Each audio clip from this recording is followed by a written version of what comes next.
Welcome to the Life Writing Centre. I'm Hermione Lee, and I'm very glad to see you all on this early dark evening. In 2014, I introduced Lucy Hughes-Hallett at an OCLU, as we call the Life Writing Centre, at an OCLU event for her amazing prize-winning life of Gabriele D'Annunzio, the Pike, a brilliant and breathtaking history of the Italian ultra-nationalist demagogue.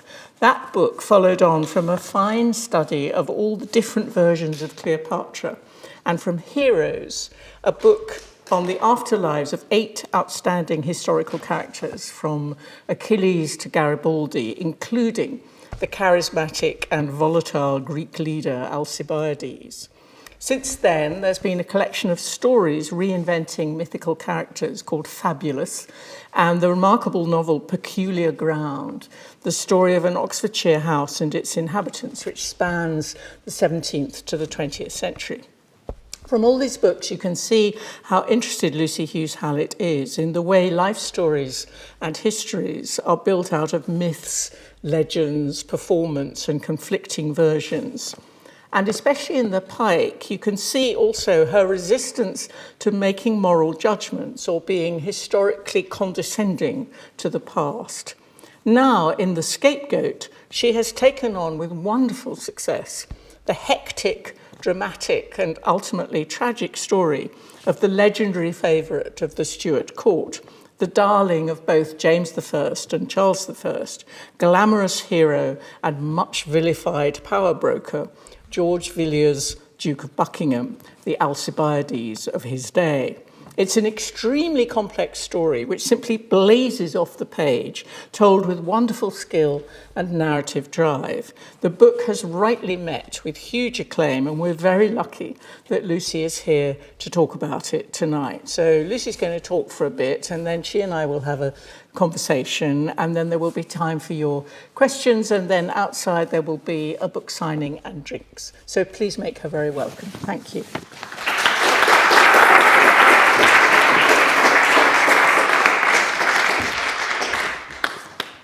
Thank you very much, Hermione, and thank you all for coming. So here he is, and I can see my microphone seems to be working, so that's good. Here he is, painted by Rubens, George Villiers, Duke of Buckingham, described by one of his contemporaries as having the handsomest body in Europe, and by another as being the handsomest man in the whole world. He enters written history in 1614 when he was 22, and somebody sees him, someone who kept a diary, happily for us, sees George Villiers, as he then was, at the races in Newmarket. And at that point, he was nobody special. He wasn't from one of the great aristocratic families. He was the 4th son from a second marriage of a fairly obscure country gentleman. And on that particular day in Newmarket, he was wearing what was then his only suit. It was black and quite shabby. And we're told that that evening, that night, he would be dossing down in the corner of someone else's room at the inn because he couldn't afford one of his own. 14 years later, he was murdered. Sorry for the spoiler. And by the time he died, he was Duke of Buckingham, the only duke outside of the royal family, so absolutely at the pinnacle of the aristocracy. He had been first minister to 2 kings, and he was probably one of the richest people in the country. And one 17th century historian called him the greatest subject his country has ever seen. So, how did he rise so far and so fast? Here's a portrait by William Larkin, which many of you may have seen. It's in the National Portrait Gallery. And Buckingham rose by a route which has been taken by quite a number of enterprising women, including some who ended up as royal mistresses. But it's a road not often followed by men. It's the way of beauty. And often I think when we look at the portraits of great beauties of the past, we find ourselves thinking, really, that one? And certainly when you look at this portrait, I think, if you look at Buckingham's waist and then at his knee and measure the distance between those 2 points, you can see he is the most peculiar shape. No human being has ever actually been proportioned like that. But Larkin, or his pupil, who made it's collaborative painting this, knew what the sitter wanted. And if you want to get on in the world as a portrait painter, you give the sitter what he is aiming for. And Buckingham's legs were very celebrated. So they are literally front and centre here. And the ballerinas among you will notice that he's standing in third position, which is a good position to adopt if you want to show off your shapely ankle. So he'd been brought to court as a piece of sexual bait and trailed before King James. So here is King James VI of Scotland, first of England, painted by John de Critz. James was married. He'd got his wife, Queen Anne, known in this country as Anne of Denmark. He'd got her pregnant 7 times. Only 3 of the children survived past infancy. But everybody knew that King James was attracted to men. And for 7 years before Buckingham came on the scene, James had been besotted with a handsome young Scot called Robert Carr. And Carr had risen to become Lord High Chamberlain, Earl of Somerset, and one of the richest people in the country on the strength of the king's favour. But just about the time that Buckingham, I'm going to keep calling him Buckingham, although of course he doesn't acquire the title immediately, but let's keep it simple. So about the time Buckingham appears over the horizon, Somerset was about to fall from favour. And the story of his fall is absolutely sensational. And I'm not going to tell it to you. Because, we have limited time and I'm here to talk about Buckingham.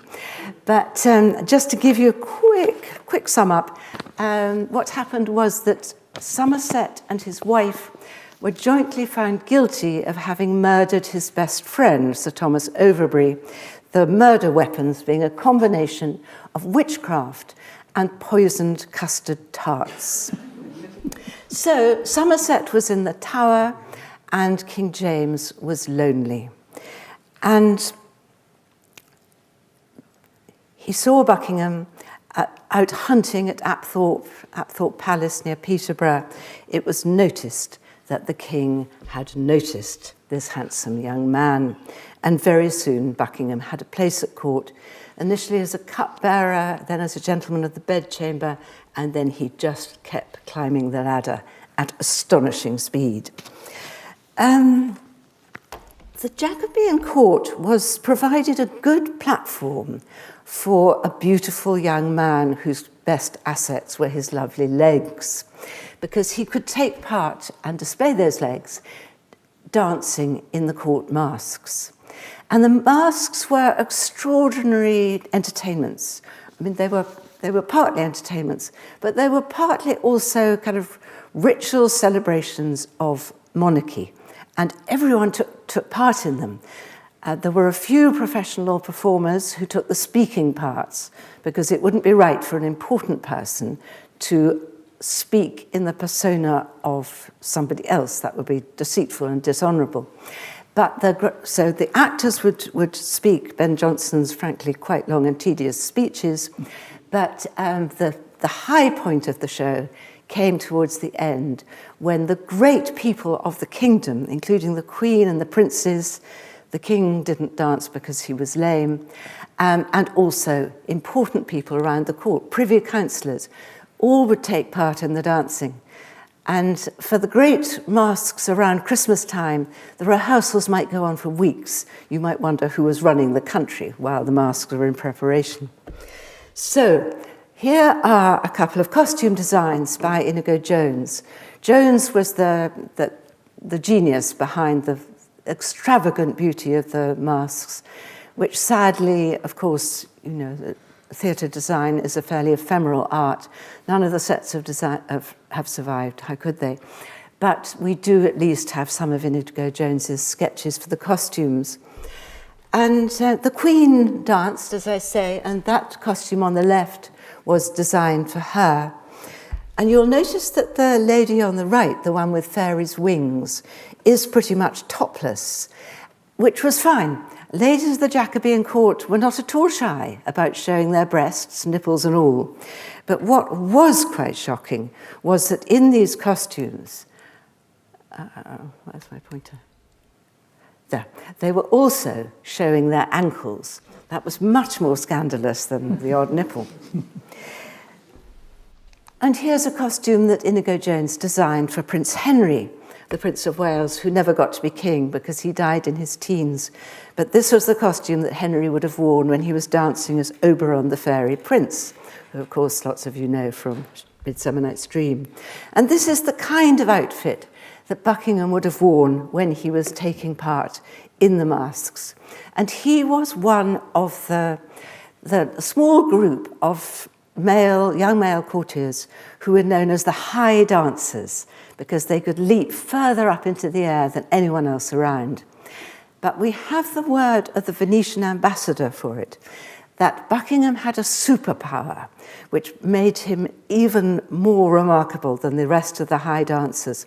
When they went up into the air, as it would happen to anyone, they got to the top of their leap, they would come back down again, drawn by gravity.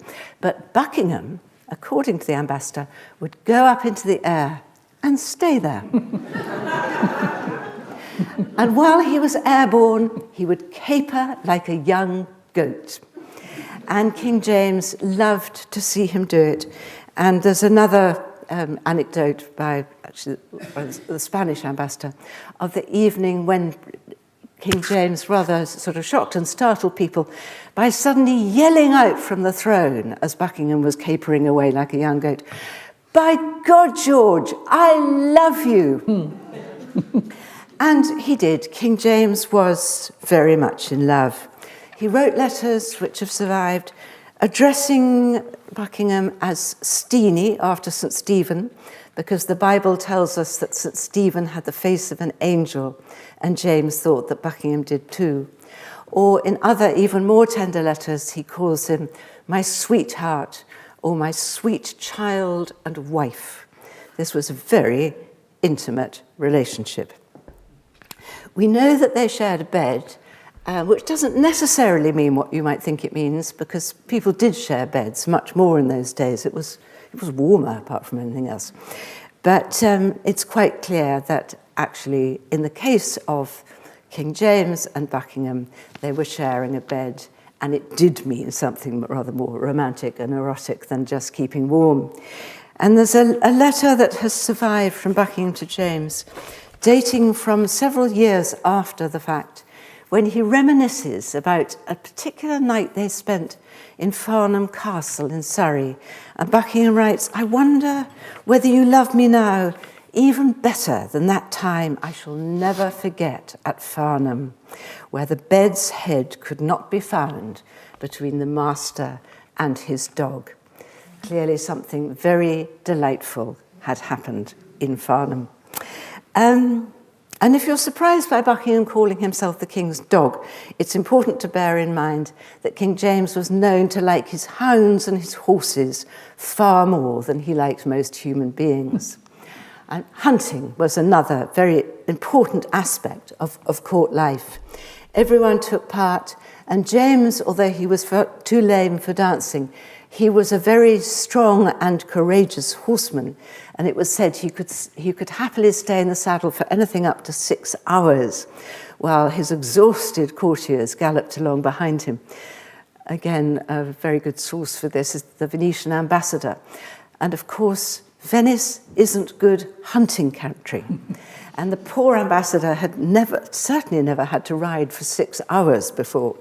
And he complained mightily about having to endure this. But here are the Queen and the Prince of Wales, Henry, in their hunting gear, the Queen painted by Paul van Sommer and Henry by Robert Peake the Elder. And these hunts, they were magnificent. They were spectacles They were away. They were sort of. They were kind of tests of skill, certainly, and tests of courage, but they were mainly social occasions. And Buckingham looked very good on a horse, and so he was very often out hunting with the king, and their relationship became closer and closer.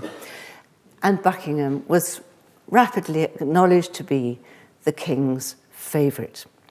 And now being a king's favourite isn't just a personal relationship, it's also a job. And as I said, Buckingham hadn't been trained for high office. He had never expected to be in such a sort of lofty position at the court. And he really didn't quite know what was expected of him and how he was to perform his duties, or indeed what those duties were. But luckily he had the good sense to ask the advice of probably the cleverest man in England, Sir Francis Bacon. So Bacon, who was actually quite a kind of flatterer, wrote Buckingham a real sucking up letter as soon as it became clear that Buckingham was the new favourite, saying, if I can assist you in any way whatsoever. And Buckingham wrote back, said, actually, yes, you can. Please tell me,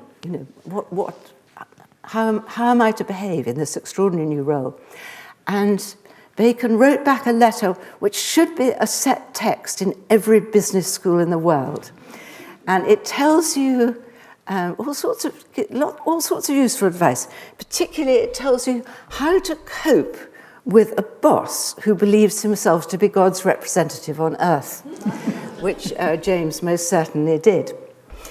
But it also makes clear what the job is, what the job of the favourite is. And the answer is that it's mostly to deal with the avalanche of petitions and suits, as they were called. Everyone wanted something from the king. They wanted a job or a seat on the Privy Council, or a rich husband for a daughter, or a sinecure for a nephew, or just loads of money, actually. And Buckingham would receive these petitions, and it was he, as a favourite, who decided which of them would be passed on to the king with his recommendation that the petition should be granted. So, obviously, this made Buckingham immensely influential. And so why did James need such a person? Basically because he hated being at court. King James had had an absolutely terrifying childhood. He was the only child of Mary, Queen of Scots. Before he could walk or talk, his father had been murdered, his mother had been driven from the throne, and he was King of Scotland. And poor little baby James, the king, was repeatedly, throughout his childhood, abducted by rival Scottish warlords who thought if they could get their hands on the royal person, then they would also get their hands on the royal power. And it kind of worked.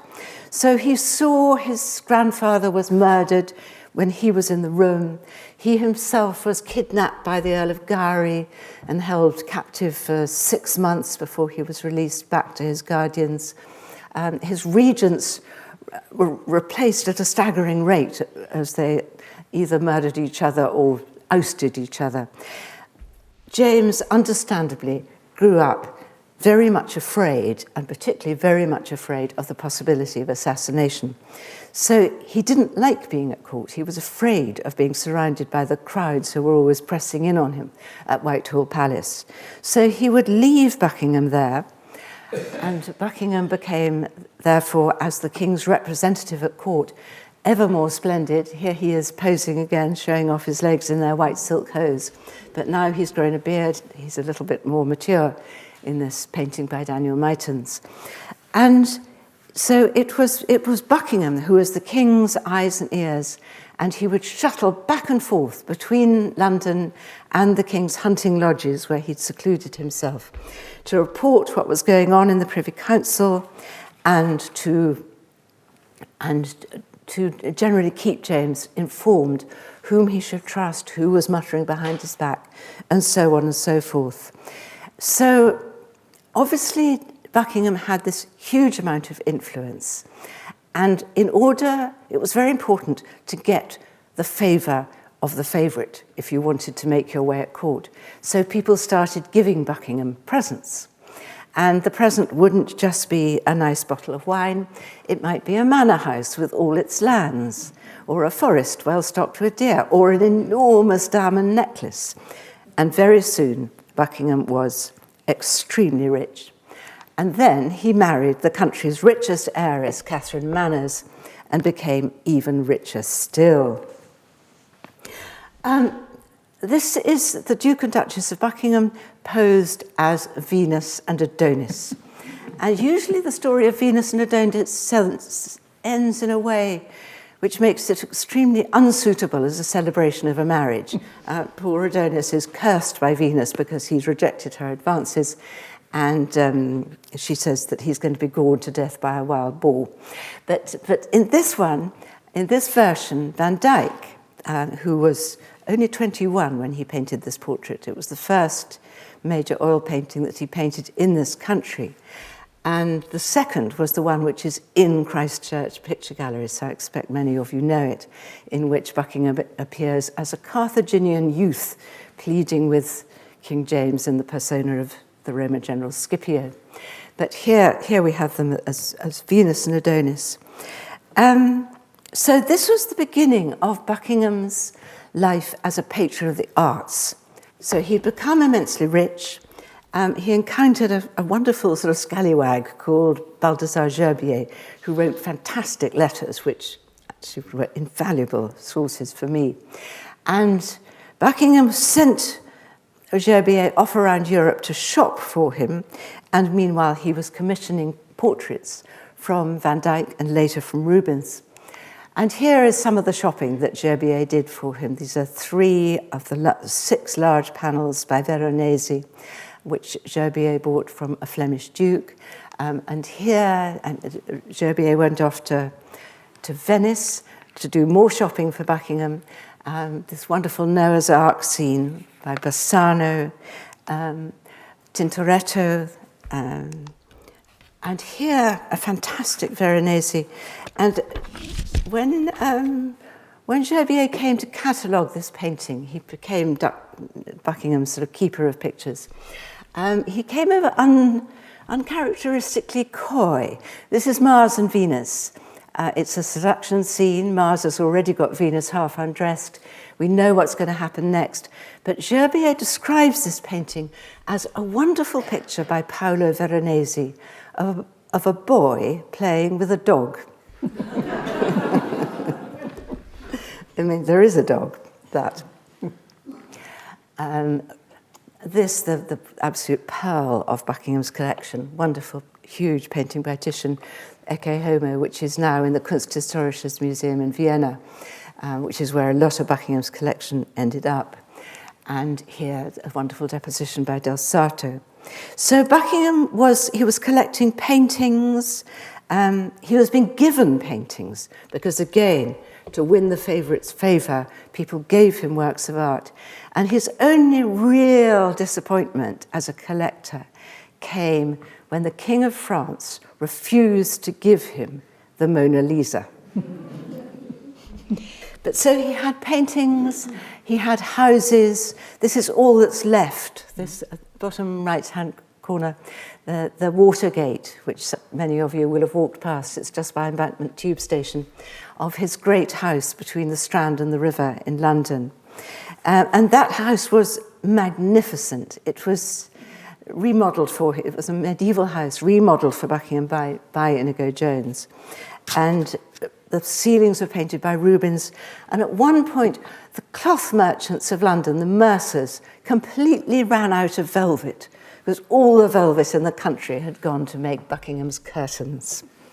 So he was living high, he had houses, he had wonderful clothes. Here are portraits by Van Mierefeld and Van Sommer, which show him wearing 2 of the 17 suits that he had made for himself when he went to Paris for a week, because when you're going to Paris, you need some good outfits, obviously. And he was going to bring home the new queen, Henrietta Maria. And you can see that, the suits are very splendid. We tend to think of fashion as being maybe a lesser art, sort of somehow lower than painting or sculpture. But in the early 17th century, a suit of clothes like this might well have cost as much as a canvas by Titian. And it was said of one of the other suits that Buckingham took to Paris, the white one encrusted with diamonds, that the cost of it would have been enough to sustain an army in the field for 4 months. So Buckingham had started off with beauty. Beauty had brought him a king's love. A king's love had brought him influence. Influence had brought him enormous wealth. But so far, he'd gone a path which could have been followed by a woman. But he'd also got not just influence, but actual official power in a way that no 17th century woman could have. So here he is, painted by Van Muytens again, becoming ever more splendid, more lace in his ruff. And he became rapidly master of the king's horse, and master of the king's horse might sound like a ceremonial role, but it was actually meant that he was minister for transport. You couldn't get anywhere without horses. And minister for military procurement. You couldn't make war without horses. Horsepower was the only power there was, so it mattered. And he became admiral of the fleet. There was no standing army, so as Lord High Admiral, he was effectively in charge of the defence of the realm. He'd become hugely powerful, and he also had the sort of soft power, the indirect power that came to him through the king's love. In 1624, Buckingham became seriously ill. King James spent hours at his bedside. He said, "Steenie, I pray God either to recover thee of this sickness or else to transfer the same upon me." King James didn't want to think of living on after Buckingham died. But Buckingham recovered, and indeed it was King James who died first. So, March 1625, here is the new king, Charles I. Buckingham had been a loyal and obedient deputy to a very canny and experienced king, King James. But King Charles was a very different kettle of fish. He was young, he was nervous, he had a speech impediment, he dreaded having to speak in public. And as his subsequent career amply demonstrates, he was very, very bad at politics. So Buckingham took the lead, always with Charles's support. There were people later who would say that King Charles had been led astray by his wicked advisor, Buckingham. But as far as I can tell, Charles always supported him, admired him, loved him, not in the romantic, erotic way that King James had done, but more as a sort of a rather nervous young man might idolize and revere a much more glamorous elder brother. So between them, the two of them, completely reversed King James's foreign policy. King James had called himself Rex Pacificus, the King of Peace. One of the first things he did on coming to the throne was to end the very, very long wars with Spain, and he steadfastly refused to get drawn into the conflicts then beginning on the continent that we now know as the 30 Years' War. But James's people weren't grateful for the peace that he kept for them. And in this period, people were getting a bit worried about what we nowadays might call gender fluidity. So this pair of anonymous pamphlets reflects a kind of an anxiety, a worry, a discomfort, which was very prevalent, and you can hear it in sermons, you can hear it in other pamphlets like this. So here we see a man-woman having her hair cut off and then swashbuckling around wearing spurs and carrying a pistol, while the womanish man is looking in a mirror in a very sort of vain, womanly kind of a way, or playing battledore and shuttlecock, which is obviously a game only for sissies. And all of this was because people felt that Englishmen had become effeminate. That word keeps recurring in the popular literature of the time, because peace had softened them up, because real men fight. And it seems, unfortunately, that Buckingham, although he loyally enacted James's peace policy, now that James was dead, Buckingham was keen to see a bit of military action too. And the first thing he did was to commission this portrait from Rubens. At this point, Buckingham had never put on armour and ridden into battle. This is pure fantasy, this portrait. But all too soon, he began to put this fantasy into action. He started an unnecessary war with Spain. He started another equally unnecessary war with France. And it turned out that he was not a very competent military commander. Repeatedly, his military expeditions failed. War is very expensive. Taxation was crippling the exchequer and indeed the populace. And thousands of people were being killed to absolutely no good purpose. So the populace turned against Buckingham. When he was, first of all appearing in this sort of military role, they called him St. George on horseback and cheered him. But now they started to riot outside his houses, and their representatives in Parliament resolved to be rid of him. So the Commons tried to impeach him, at which point King Charles dissolved Parliament. The Commons returned and then drew up a remonstrance in which they denounced Buckingham as the cause of all the nation's miseries. King Charles dissolved Parliament again. The country was beginning to sort of seethe with violence and anger. And one night, this man went to the theatre. This is Dr. John Lamb, who was Buckingham's wizard, because every household needs its wizard. And Dr. Lamb supplied Buckingham with love potions and medicines and horoscopes and some whispered baby poisons as well.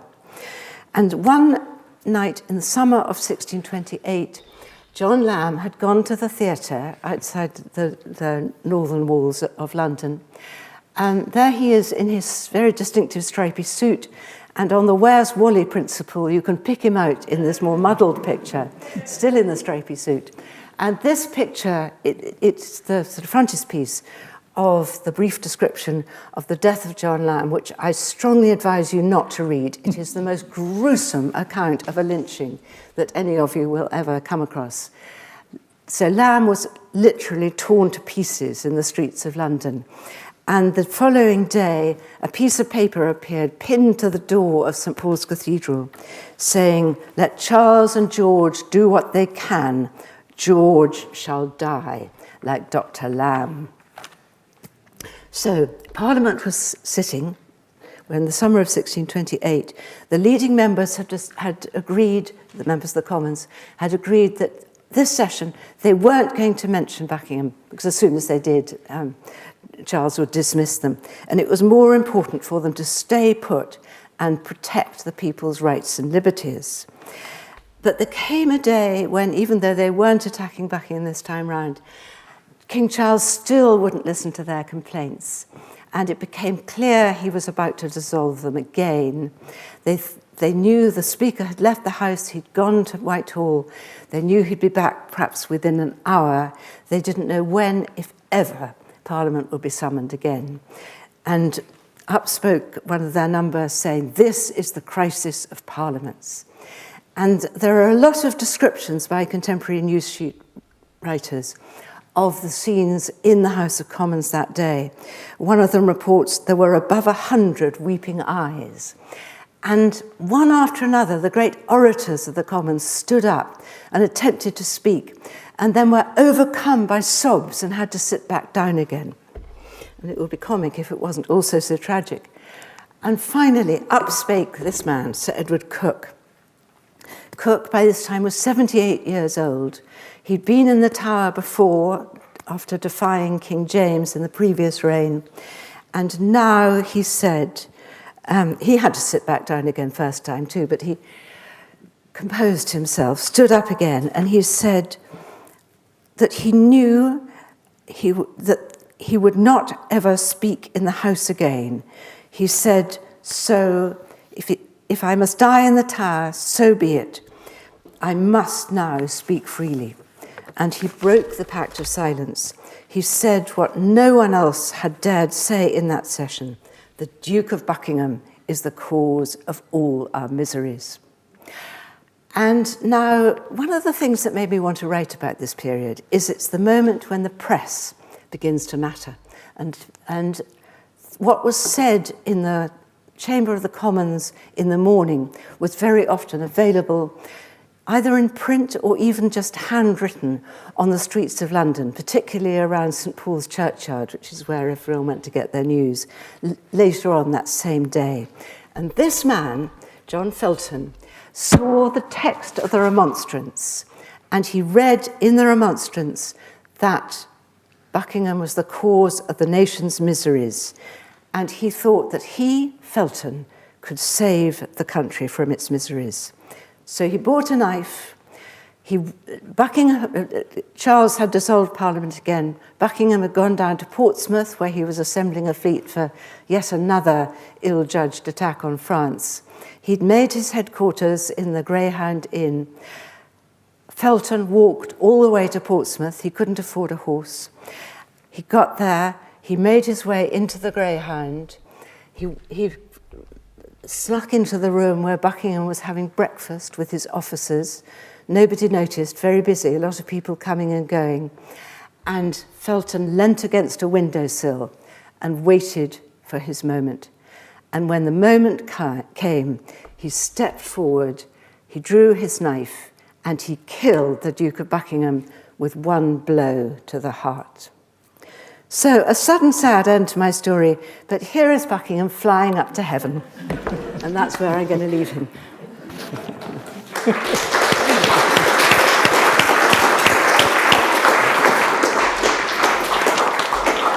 Thank you, Lucy. That's terrific. Absolutely wonderful. You keep the apotheosis up. Thank you so much. The whole era and all the characters in it and all the events that you've so brilliantly encapsulated is fantastically dramatic and performative. And there's the masks, the theatre, the pictures, the speeches, the display of hunting and so on. So did you see it in terms of drama and performance very much? Was that striking you from the beginning? Yes, absolutely. And of course, the fact that I was right at the centre of my book, I had this figure who's known for his looks, meant that appearances were very, very important in this book. Whether just physical appearances, the shape of somebody's legs, but as you say, also the performance. Because I mean, court life perhaps is nearly always very performative, but at the Jacobean court it was particularly so because of this extraordinary art form of the masks. You also talk about him as a kind of aesthete. I mean, you talk about aestheticism and you use the word aesthete to describe him, which surprised me because I think of aesthetes as sort of, fin de siècle, late 19th century Oscar Wildean characters, but it did ring true when you called him that. Well, yes. I mean, you're quite right. It's a rather anachronistic word to use, but it also seemed precise because people criticised Buckingham for buying pictures just because they were beautiful, which people thought was rather frivolous. And actually, as you can see, it's rather a fat book.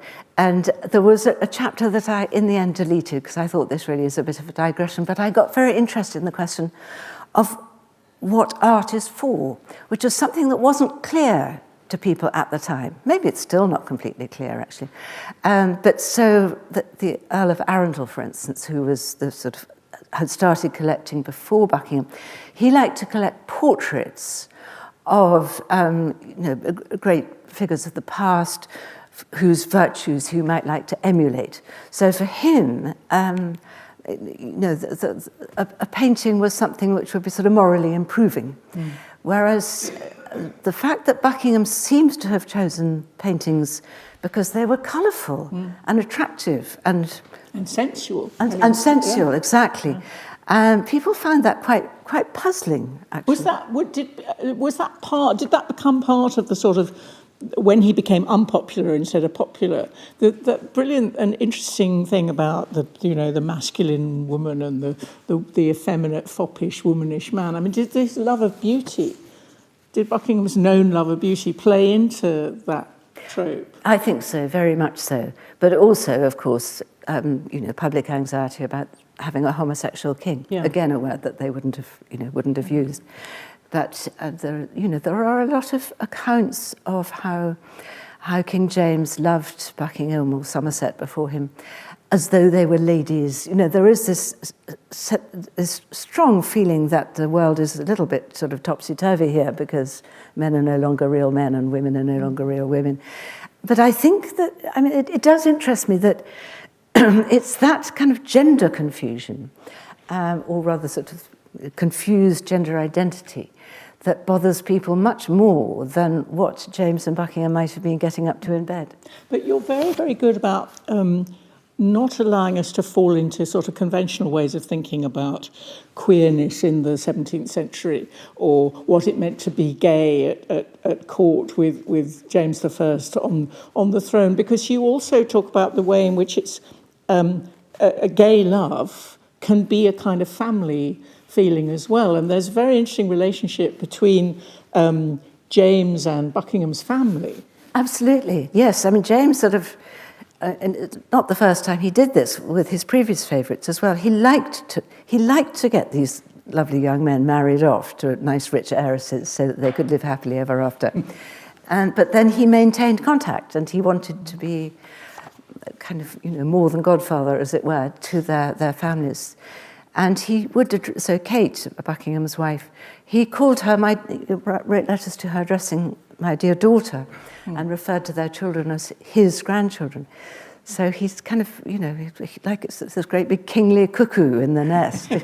And one of the points that you're making is that queerness in the 17th century is not necessarily opposed to conjugal love or heterosexual relations, that they overlap all the time.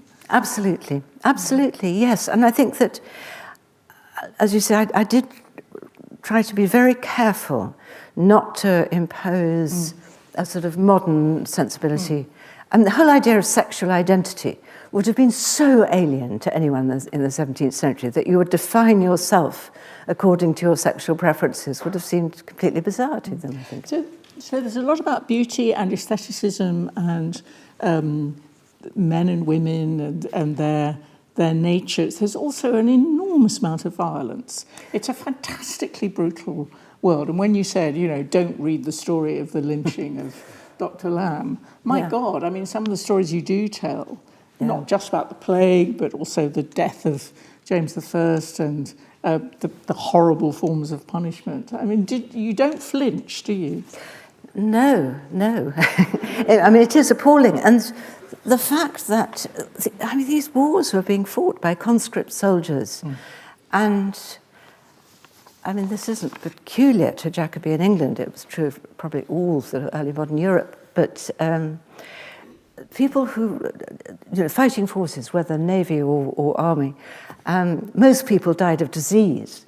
So just being in one of the armed forces was kind of close to being a death sentence. It was, or they died of starvation because the provisions were never adequate, or they didn't have enough clothes. There are, terribly upsetting accounts of people coming back from the naval expeditions. Buckingham sent off ships to try raid Cadiz, and the men come back naked, literally naked. It's because their clothes had just fallen off them. And terrible stories of these attempted expeditions to land on, as it might be, La Rochelle, when they're trying to besiege it, and they can't get off the ships, and they all get ill on the ships, and the meat is utterly disgusting. Yeah. And so they all die on the ship. Hundreds of them die on the ships and have to be thrown into the water. Yes, one of the things that I found exciting about writing this book is to be writing about a pacifist monarch.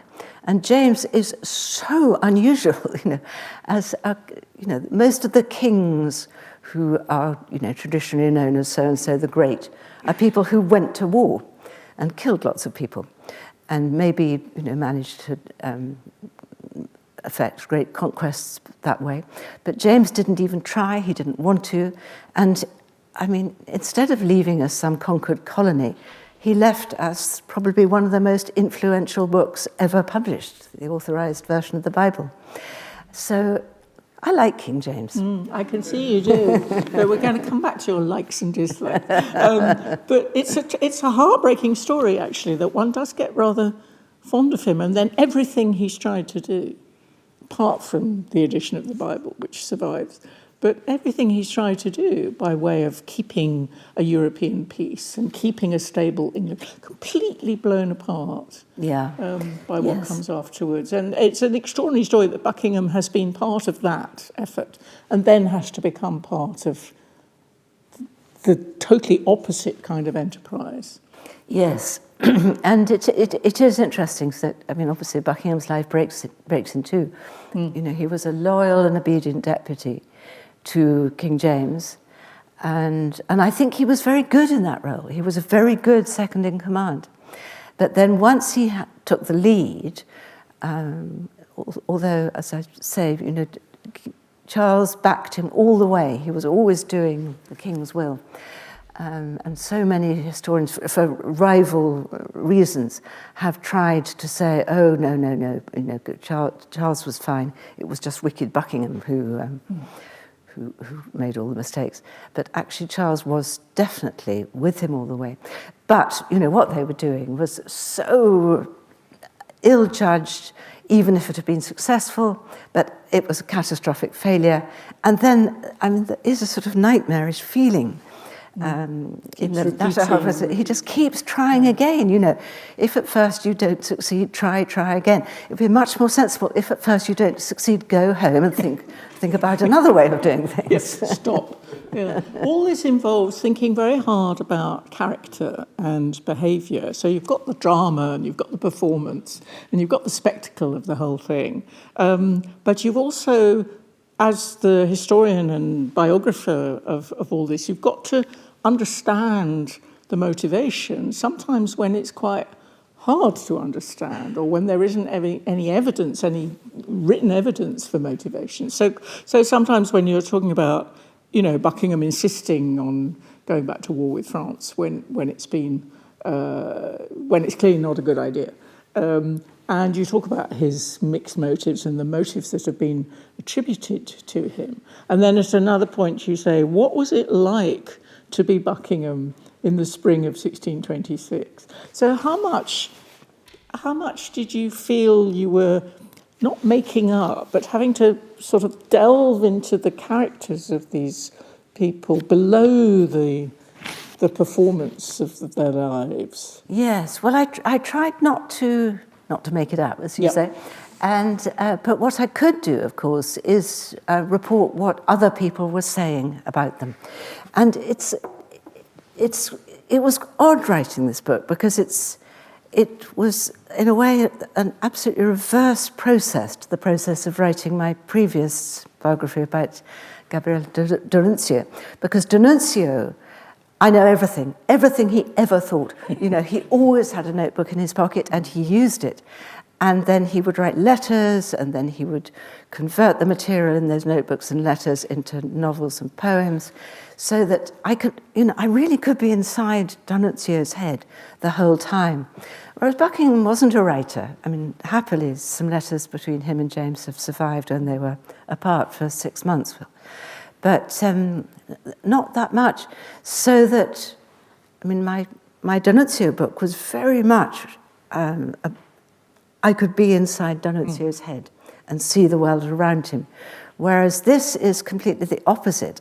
I couldn't really be inside Buckingham's head, but I could see him through so many other people's eyes because there are so many descriptions of him, indeed portraits. So there's no diary. There's no wonderful diary where you find Buckingham writing, "Oh God, bloody King Charles! I wish someone would chop his head off." You don't get anything helpful like that. No, I mean, far and away the best, the thing that brings us closest is there's 6 months when couldn't really fit it in, but there's the story of how Buckingham and Prince Charles went off to Spain, hoping to bring home the Infanta Maria for Prince Charles to marry. And they were away for all those months, and during that time, Buckingham and King James were exchanging letters.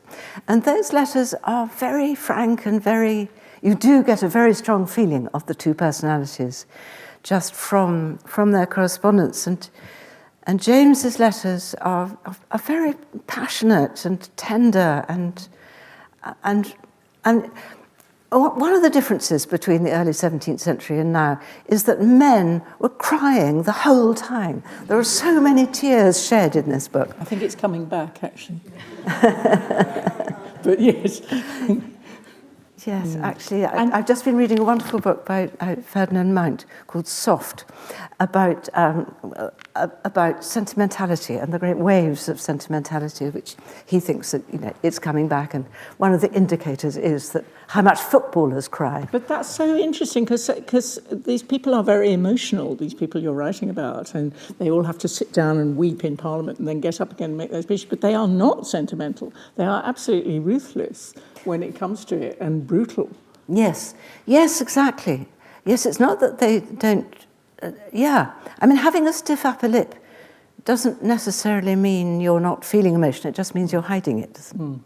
There are also lots and lots of amazing, not exactly minor characters, because they're major characters in their own right. And you mentioned two of them. You mentioned Edward Coke. We saw Edward Coke, the leader of the parliamentary movement against Charles, who's an astonishing historic figure. And you also mentioned one of my favourites, the Balthasar Gerbier, who you describe as enthusiastic and bumptious, and writes these extraordinary letters all the time. Say, well, I've got this for you, and then there's this, and you must have that. And so you can feel his character spilling over there. So how did you control this vast and very demanding cast of characters? Well, and I had to keep reminding myself, this is a book about Buckingham. And that was particularly because, as I've already said, I just find King James so fascinating that it occasionally felt like it was straying into being a book about James, which of course it is. I mean, he's the other main character, but it became basically my sort of my rope I had to cling on to get me through this very it's a big sprawling quantity of material, and the rope had to be Buckingham's career, Buckingham's life, and I mustn't stray too far from that. But it's like an advent calendar. You allow yourself little windows where we look in at someone else's life or someone else's story, and then you close that window and go back to the mainstream. It's very brilliantly done. I love the image of the advent calendar. Thank you. I'll use that again. And you think, oh, good, now she's going to do X. Because let's talk a bit about the technique of the book. It is a long book, but it weirdly doesn't feel at all like a long book, because it's got very short chapters, and the chapters aren't necessarily chronological. I mean, you keep what Forster would call a tapeworm of chronology running through the whole thing. Of course, you have to, but you keep giving us these scenarios and scenes and characters, and it makes it go with tremendous verve and gusto. So was that an early decision, or was that always going to be the way you did it? I think it's something I learnt when I was writing my book about D'Annunzio. And D'Annunzio's life was, it had many layers to it. I mean, he was a poet and a novelist and a very prolific and very brilliant author. And of course, while he was writing his literary work, he was solitary. He sat alone in his room. But then he also had a very public life. Firstly, as a kind of a celebrity. He really was a celebrity from when his first volume first came out in his teens. and he was written about and talked about all over the world. So that was another very public aspect of his life. And then he became politically active, whole different strand. And meanwhile, he was a very, very busy serial seducer, so that there was that kind of secret, private aspect to his life, which actually wasn't really private at all, because he kept writing about it. And so early on in trying to marry all these different strands of his life, I thought that it would be maybe better, rather than trying to kind of make something sort of homogeneous out of all those different aspects of one life, to allow for the fact that they were separate. Because I think that we're all pretty sort of varied, aren't we? We're different people at home to how we are when we're up on a platform like this. And so in The Pike, my D'Annunzio book, I started to write little short sections rather than endlessly, finding links and bridges. Sure. And I thought that worked. Well, it certainly does. And one of the other things about him, of course, is that he's a monster. But you never lapse into that kind of judgmental writing that some biographers and some historians do, where they are apportioning blame all the time, or being horrified and outraged and morally shocked by what's going on. You don't do that, and yet you took on this fantastically unpleasant and harmful, baleful character. Yes. And also here, I mean, these guys aren't so nice. No, they're not. No, it's true. And actually, if I sort of speak at festivals or whatever, the question I'm most often asked about D'Annunzio certainly was, how could you write about such a scoundrel? And I mean, actually, if you go to any bookshop and look at the shelf full of biographies of Hitler, it's pretty long. People like reading about villains. And also, I think that, I do feel strongly that it's important to know your enemy. And so, there are aspects of D'Annunzio that I like. He wrote some wonderful poetry. And actually, I think he would have been more fun to sit next to at dinner than a lot of nice, virtuous people. Yes, as long as you took care of yourself. Yeah, exactly.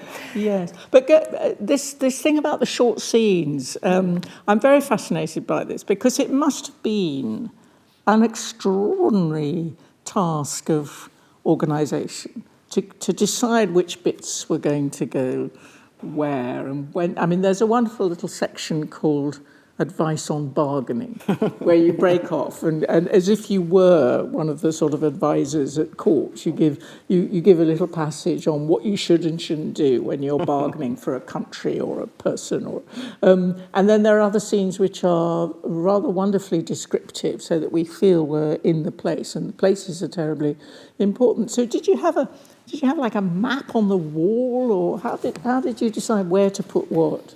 Well, I mostly, cling to the railing of chronology.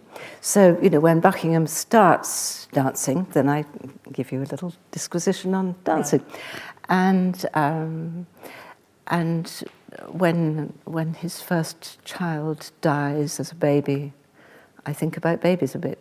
And when, so that it does follow chronology, but in a very zigzag kind of a way. And there's a wonderful bit, actually, I was going to read it, but then there's something awful about reading a person's work when they're sitting right there. So I'll be delighted. Would you mind just reading a couple of paragraphs? It's a description in 1626 of an enormous storm, an enormous flood. Would you just read a little bit of it? A whirlwind of water. In the week of Parliament's dissolution, London was hit by a fearsome storm. Torrents of rainwater ran waist-high through the city streets. Hailstones piled up in heaps so massive that even though it was midsummer, they took 2 full days to melt away. Churchyard walls were breached, graves were opened, and their contents set afloat on the racing water. Coffins broke apart, so that the corpses of those who died in the previous year's plague swam through the streets, horribly nudging the living as they struggled to save their children, their shops, and their homes. Parliament men, looking out from the Palace of Westminster, saw something strange and terrible manifest itself on the River Thames, something nameless and unprecedented that was like a whirlpool 30 yards in circumference, but also like a water pillar as tall as a church steeple. It rose up, black and frightful, from the churning flood near Lambeth, sending boats spinning, and from there it passed eastwards, enveloped in mist of its own generation, along the south bank of the river, past Whitehall Palace. Oh, it's wonderful. It's like it's fantastic, magical, and it's like a novel. So, and you are a novelist also, a novelist and a short story writer. So I asked myself, it reminded me actually of Virginia Woolf's description of the Great Frost in Orlando, and the melting of the ice when all these poor people are caught on the ice and these great ice floes melting and taking them all down to their deaths. And it's got that same atmosphere. A lot of research went into that piece of writing, but it doesn't feel like it. It feels like you're reading a novel. Well, thank you. But yes, you're right. I mean, every detail of that description comes from a contemporary source. But it does interest me that when reviewers wanted to say something nice about this book, or indeed about the Pike, they tend to say it reads like a novel. Thank you. That's what I would like to have said. But it reveals something rather kind of disturbing about what people think about non-fiction. I mean, it doesn't have to be boring, it can be as good as a novel. Yes. In a way, when I said it reads like a novel, it's almost insulting of me to have said that, because it does read, it's absolutely gripping. But at the same time, you want to be appreciated for the staggering amounts of research that have gone into this book. And it's very interesting what you do with research. It's quite neat on footnotes. It doesn't sprawl with footnotes. It doesn't have lots and lots of dates in the text. I noticed that you didn't keep saying, we're now in March 1624 or 1625 or whatever. You try to keep the dates to a minimum so that people aren't constantly feeling they're reading a history book, if you see what I mean.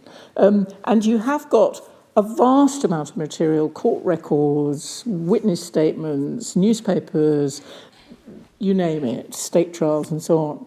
But you keep the narrative going as if all that research has been somehow subsumed into the story. So how do you do that? I think actually the research material is the story. So it's not that I kind of was suppressing it or trying to stop it from overwhelming the story. It is the story. So that, when I came across I think 3 separate accounts of that storm,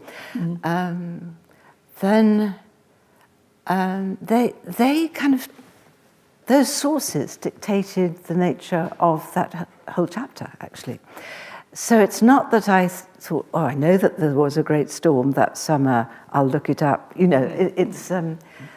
I didn't go hunting for the sources. The sources came to you. Came to me, yeah. And as you start immersing yourself in an era and a subject, of course, stuff does, like filings coming to a magnet, things do start to come to you, don't they? And certainly, on a kind of, a very sort of nitty-gritty technical level, I did not want anyone ever to have to turn to the back and look at the notes. The notes are there if they want them, but I hate having to flip back and forth. Yeah. So I tried always to, where it felt appropriate anyway, to acknowledge my sources, to say, as the Venetian ambassador says, or, just not necessarily in full detail, but just because equally it irritates me if I'm reading a historical work or any kind of non-fiction, And I think, well, why am I supposed to believe this? You know, Yes. what's the source?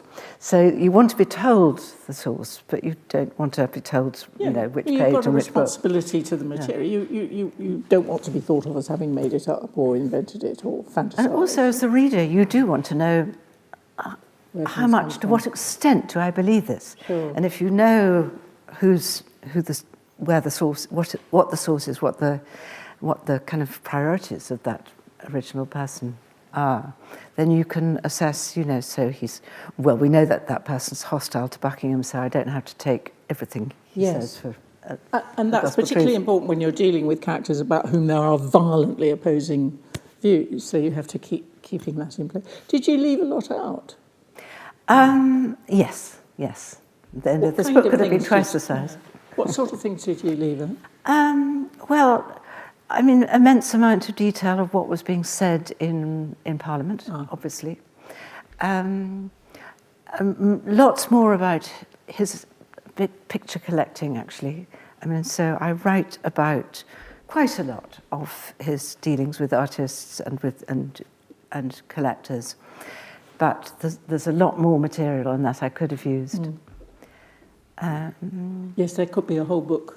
Yeah, and a lot more detail about what he did as Admiral of the Fleet.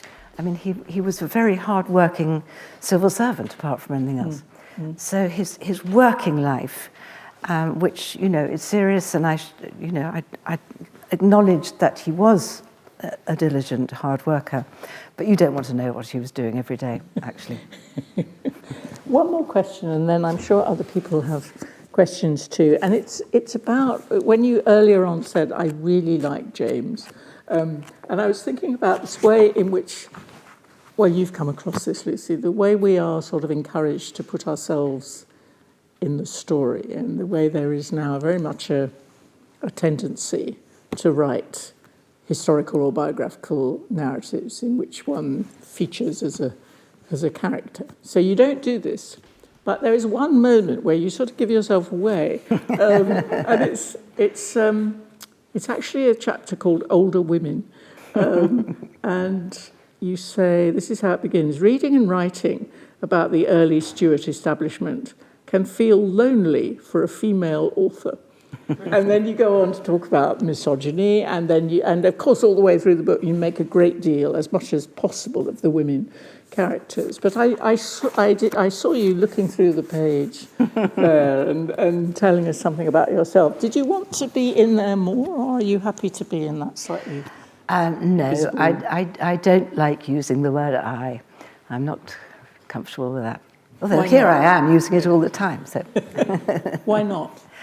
I think that I'm not. I mean, this sounds sort of, you know, that I'm, you know, you're a heapish sort of humble. I'm not, but I'm not really very interested in myself. I know myself already, you know? And I actually find the fashion for looking at almost everything in a very subjective way, and I've just had to read an enormous number of non-fiction books because I've been judging the Baillie Gifford Prize.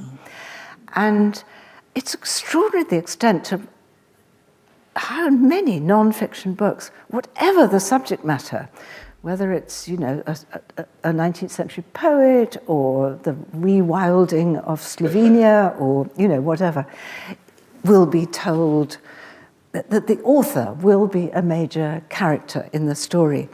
And it's become, I think it's sometimes fun, it's sometimes interesting, but I don't actually want to have the author telling me what he or she found in the library that day. Just give me the material. You don't want to do, I was so thrilled when I came across this treasure trove of papers, all that. You don't want to do that. Not really, not really. I mean, I think it was fun. I've recently read Richard Holmes' excellent biography of Tennyson. And Richard Holmes, when he wrote Footsteps, all those many years ago, he kind of almost invented the genre, didn't he, of the biography about the biographer writing a biography. And I was sort of noticing which I think shows what a superior person Richard Holmes is, that in Tennyson he doesn't mention himself once. Interesting. Yeah. Let's bring up the lights if we can, because I'm sure there may be other questions. We've got a bit of time. So, yes, up there. Thank you, Ellery. Just on the end there. Can you wait for the mic? Because otherwise we can't hear. Thank you. Hello, thank you so much for coming to talk. Question about the sort of writing process. How often did you find yourself sitting down to write about a particular episode, say in Whitehall Palace, and going, actually, I don't know quite who was there, I don't know what the carpet looked like, and obviously it did look a particular way, and there are historical sources that might tell you that, and think, actually, I can't write this, I need to go back and look at the sources again. And did you ever feel yourself sort of trapped by historical research in that way? Actually, I think there's always too much material. And actually, if you don't know the pattern of the carpet, you can leave the carpet out. And you know, there's so much stuff, you know, that is known, so that I don't think one has to go scrabbling around for more material. But certainly, I mean, for instance, in terms of, I mean, you know, we were talking about the zigzag structure of this book, and I do go off at tangents all the time. And I mean, I had to get interested in lace. You know, I wasn't very interested in lace before, but then I found that people kept saying, "Oh my goodness, Buckingham's lace." I mean, you've seen his collar today, and it's kind of. And I hadn't realised how valuable lace was. And so I did spend some time actually reading about lace. And then I thought, this is boring. So I didn't use it. So it's kind of, I think the truth is you research it while it's interesting to you. And if it isn't interesting to you, then it's not going to be interesting to the reader. But as I say, nothing is wasted. So some of the things that you've looked at but don't use, they're mulched down. And you've got to choose your detail. You're very good on pearls. There is a wonderful moment when the Duke of Buckingham goes into the court and he's got this little, I think of it as a little toggle. And he pulls this little toggle, and the millions of pearls all over his suit go rolling round the room, and so all the courtiers are scrabbling around these pearls. I love details like that. It's a great story, that. Unfortunately, I think it's not true, but it's not favourite. But you know, I mean, the earliest source for it is 18th century, so it's probably made up. It's Buckingham arriving in Paris and going to dinner with 3 queens, Mary de' Medici, Anne of Austria, and Queen Henrietta Maria, newly of England. And but I think it's perfectly permissible to tell a story, even if it's, you know, not very well authenticated, because you do have to, you know, warn the reader. You don't have to believe this exactly, any more than you have to believe that Buckingham could stay up in mid-air. You know. Yes, it's a bit like Nureyev, isn't it? Yeah, but there's the point is that these stories were told, which tells us something very interesting about what people thought about him. Yeah. Yes, more questions. Margaret, thank you. Yeah.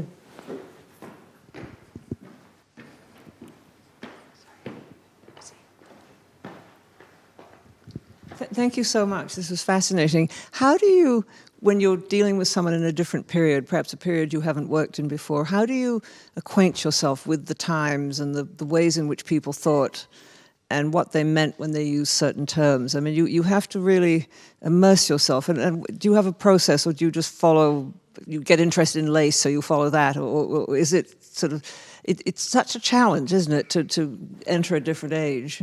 Yes, well, I think that this particular period, because of the great dramatists, including Shakespeare, of course, and the Bible, for that matter, is one that I knew the language, which doesn't necessarily mean that you know the way of thinking, but it's quite a good beginning. And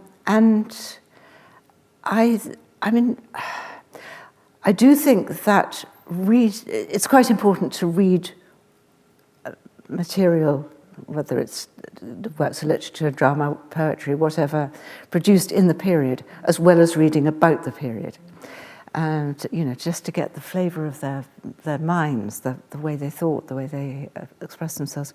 But I also, do the easy and obvious thing, which was, I sat down and I read a great big fat biography of Buckingham by Roger Lockyer, which came out in the 1980s, I think. And, thank heaven for Roger Lockyer. He did so much of the hard work that I would otherwise have had to do trawling through the archives. And having read his biography, then I could follow his sources. And so, he basically told me what I needed to read. But his interests were not the same as mine. He was much more interested in Buckingham's administrative work and what was going on in Parliament, the work of government, than I was. Well, I don't think Lockyer had anything to say about pearls. So while you're reading that and immersing yourself in that, you're reacting against it at the same time. I think often when someone has been historically much written about, the work that you're doing is reactive in a way, isn't it? You're wanting to place him in a different way or colour him in a different way. Yes, and of course, this period, it's strange because it precedes the Civil Wars. And then after the Civil Wars, history was rewritten retrospectively from both sides. So that, the Royalists would be saying, even before the Civil Wars began, actually, during the latter half of Charles I's reign, the Royalists would be saying there's absolutely nothing wrong with the institution of monarchy, and there's nothing wrong with our wonderful King Charles, but he was led astray by this villainous Duke of Buckingham. Mm-hmm. So that distorts the historical record. And then, of course, on the other side, the sort of parliamentarian historian sympathetic to the parliamentarian view would be saying, the whole Stuart establishment was deeply corrupt. But then, meanwhile, supporters of King Charles would be saying, no, it was just his father. Yes, indeed, the Jacobean court was very, very depraved. Disgusting. But our King Charles, look how pure, and, he loves his wife. And so fascinating. Yeah, so you read all that rewriting as well. Yes. Any last question? Yes, please. Yeah. Thank you. I very much enjoyed your talk and look forward to reading the biography. I'm interested in the portraiture of the era, and I wonder to what extent you found that a hindrance or a help in writing your biography. It was obviously such a cultivated representation of Buckingham. There was so much self-fashioning that went on, and a sort of sense of sprezzatura, of easy grace of the courtier and so on. And to what extent did that public persona, which is what we inherit because we can't see him dancing, unfortunately, how much did that hinder or help your textual account of Buckingham? It's certainly one of the things I found most exciting to notice and to write about. And I think, if you can remember the first image I showed you of Larkin's portrait of Buckingham, it's very static. It could have been painted under Elizabeth. Art hadn't moved on very much. And then that early work by Van Dyck of him as Venus, the Venus and Adonis picture, you're into a completely different visual world. It's moving, it's out of doors, there's a wind blowing through it. Buckingham has completely changed shape. In Larkin's portrait, he has those long, thin, skinny legs and their white silk hose. Van Dyck gives him sort of rugger player's thighs. That struck me very much. So I think that it's one of the interesting things about this period is that it is a moment of huge change in terms of art, but also I think it goes beyond that in the way people actually experience the world visually. which is something that's quite hard to prove. But if, if the Larkin portrait is one way people saw their fellow humans, and then Van Dyck is another, separated by only a few years, something vast has happened there. Well, this is completely fascinating and wonderful, and we could go on for another hour, but I think we probably shouldn't. Before we thank Lucy, can I just say, please come out and have a drink and buy a book, which she will sign for you. And please come back, if you happen to be free, to the session on November the 11th with Zachary Leader, talking about his biography of a biography of Richard Ellman's James Joyce, which I think will be very interesting. This has been just marvellous, a whole wonderful, blazing world, brilliantly described. And thank you so much for your generosity and vividness. It's been a real pleasure. Thank you.